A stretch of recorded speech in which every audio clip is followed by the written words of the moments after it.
and he's sharing the gospel, he's sharing the word of God with Sergius Paulus, and this false prophet said, whispering in his ear and pointing the finger back at Paul and saying, "You're false." Don't listen to him. Don't listen to Paul. Isn't that what the devil does? Mm-hmm. Stops us from hearing the word of God, stops us from receiving the revelation. That's what you'll find with a false prophet. They'll take your attention away from the Lord and bring it onto them and what they're saying. Mm-hmm. Mm-hmm. Okay. Come with me to 2 Peter. Peter tells us in 2 Peter chapter 2 verses 1 to 3, he says, the false teachers of today, he's talking of false teachers, because a lot of these principles you can apply not just to false, true and false with prophets, but with teachers, with preachers, with a whole lot of people in different situations in ministry and people in ministry. Peter tells us that the false teachers of today are like the false prophets of old in Old Testament times. 2 Peter 2, 1 to 3 says this. 2 Peter 2, chapter 2, verse 1 to 3 says this. But there were also false prophets among the people, even as there will be false teachers among you, who will secretly bring in destructive heresies. What's a heresy? A heresy is a teaching that deviates from the truth of the Word of God. It undermines the truth of the Word of God. It undermines who Christ is revealed to be through the Word of God. Mm. Do you know the Spirit of God always leads us to glorify Jesus? Do you know the Spirit of God will always lead towards glorifying God? Amen. Amen. You meet a full-on false prophet, what's operating in them will not do that. It will not glorify Jesus. It will not glorify God. It's another spirit that's operating. Mm. Where did I get to? You'll secretly bring in destructive heresies, even denying the Lord who brought them, and bring on themselves swift destruction. Verse 2 says in 2 Peter chapter 2, and many will follow their destructive ways, because of whom the way of truth will be blasphemed. Mm-hmm.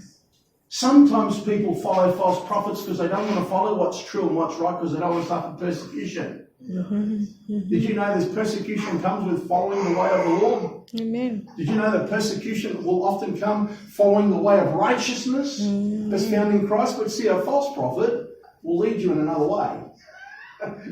No, we're not having any of that persecution stuff. Let's preach a nice word. Let's preach an accommodating word. Let's bring a prophetic word that's nice, just all nice, and doesn't rock the boat. Doesn't challenge or confront anything in the flesh. Mm. Many will follow their destructive ways, because of whom the way of truth will be blasphemed. In verse 3 it says, by covetousness, they will exploit you. Mm-hmm. What does it mean to covet? To covet means when you see something that someone's got and you want it. That's coveting. A false prophet's covetous. That's where you get that materialistic focus comes in. Mm-hmm. You've got to pay your tithe, or when you walk out of this place, brother, you'll drop dead. And that tithe's got to go in my pocket. I mean, they mightn't say it exactly in those words, but I've heard some pretty blunt stuff said over the years from pulpits by obviously false prophets, and people are eating that stuff up. I heard something this morning actually that made my blood boil, from somebody who's a very well-known man of God all around the world. I don't think I could look at him the same again. By covetousness they will exploit you with deceptive words. For a long time their judgment has not been idle, and their destruction does not slumber. Now let me say this. As a New Testament believer, as a New Testament Christian, there is no replacement. Let me repeat that. There is no replacement for an intimate relationship with Jesus. There's no replacement for it. Somebody comes along and says, oh, you got Jesus. Oh, but. As soon as I hear that but, I think, oh, okay, what are we going to add or what are we going to take away? Mm-hmm. Huh? Mm-hmm. Oh, you got Jesus, but you need to be circumcised. That's what Paul dealt with the Galatians. Mm-hmm. Huh? Oh, you you got Jesus, but hey, you got to make sure you pay that much money every week, otherwise you might not get to heaven. You might go to hell. That's adding to the gospel.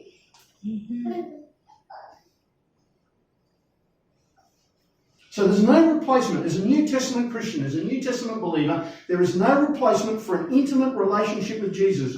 John 15, chapter 15, verse 1 to 5 tells us, Jesus said, I am the true vine. And he says, you are the branches. And he says, my Father is the vine dresser. And he cuts off every branch that doesn't bear fruit. And the ones that do bear fruit, he prunes them. Amen. So that they would be more fruitful. You see, he wants us to bear fruit that will remain. This is 5 levels of fruit bearing. No fruit, little fruit, more fruit, much fruit, and fruit that remains. 5 levels of fruit bearing we'll read in John 15. But you cannot replace an intimate relationship with Jesus. You can't replace that with a prophet.